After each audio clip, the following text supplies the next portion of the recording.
Assalamualaikum warahmatullahi wabarakatuh. Kembali lagi di channel Ceritan Malam. Untuk kisah kali ini yaitu sebuah cerita horor di perkemahan. Dan sebelum kita lanjut ke ceritanya, silakan tekan tombol subscribe, nyalakan lonceng notifikasinya agar tidak ketinggalan video terbaru dari saya. Oke, kita langsung saja ke ceritanya. Pada suatu malam di perkemahan terpencil di pinggir hutan, sekelompok remaja dan pembina mereka berkumpul di sekitar api unggun.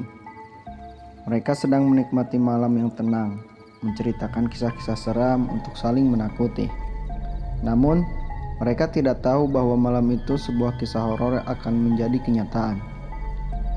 Salah satu remaja, Andi, mendengar suara berbisik yang samar dari arah hutan.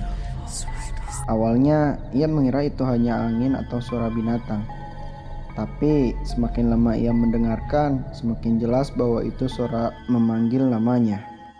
Andi, Andi. Terdengar seperti bisikan yang datang dari dalam kegelapan. Andi mencoba mengabaikan suara itu, tetapi rasa penasarannya makin besar. Ia pun memutuskan untuk menyelinap keluar dari perkemahan untuk mencari tahu apa yang membuat suara itu. Ketika ia berjalan semakin jauh ke dalam hutan, cahaya dari api unggun semakin memudar, hingga akhirnya ia hanya ditemani oleh cahaya redup senter di tangannya. Saat Andi sampai di tengah hutan, ia melihat sosok bayangan besar berdiri di antara pepohonan. Bayangan itu tampak mengerikan, dengan tubuh tinggi kurus dan tangan panjang yang menjulur ke bawah seperti ranting kering. Mata sosok itu merah menyala, menatap lurus ke arahnya. Tiba-tiba senter Andi mati dan suara itu semakin jelas memanggil namanya. Andi, bantu aku. Andi berusaha mundur, tetapi kakinya tersandung akar pohon dan ia jatuh. Ketika ia mencoba bangkit, sosok itu sudah berdiri tepat di depannya. Sosok itu mengulurkan tangannya yang panjang dan tipis, dan tiba-tiba mencengkram lengan Andi.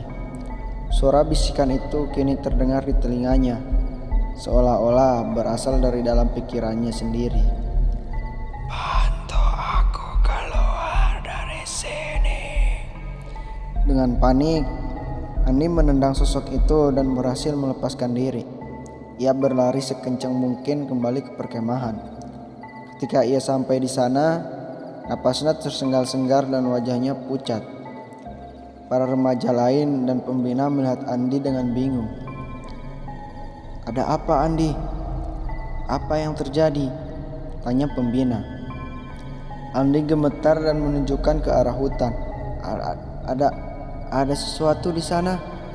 Makhluk besar dengan mata merah, ia mencengkramku. Pembina berusaha menenangkannya dan mengatakan bahwa mungkin itu hanya imajinasinya. Namun, salah satu mereka, Budi, menyadari bahwa tangan Andi memar dengan berbentuk seperti jari-jari panjang. Tidak lama kemudian, mereka mendengar suara bisikan yang sama. Sekarang giliranmu. Api unggun tiba-tiba padam, meninggalkan mereka dalam kegelapan total. Dalam kepanikan, mereka mendengar suara langkah kaki yang mendekat, diikuti suara seretan dari sesuatu yang besar. Mereka pun menyadari bahwa mereka tidak sendiri di dalam hutan itu. Sesuatu yang tidak manusiawi sedang mengawasi mereka, siap untuk membawa mereka satu persatu ke dalam kegelapan. Oke teman-teman, bagaimana menurut kalian dengan kisah ini? Tulis di kolom komentar. Dan buat teman-teman yang baru bergabung, jangan lupa like, komen, dan subscribe agar tidak ketinggalan cerita horor selanjutnya. Dan nantikan kisah-kisah horor selanjutnya di Jeritan Malam.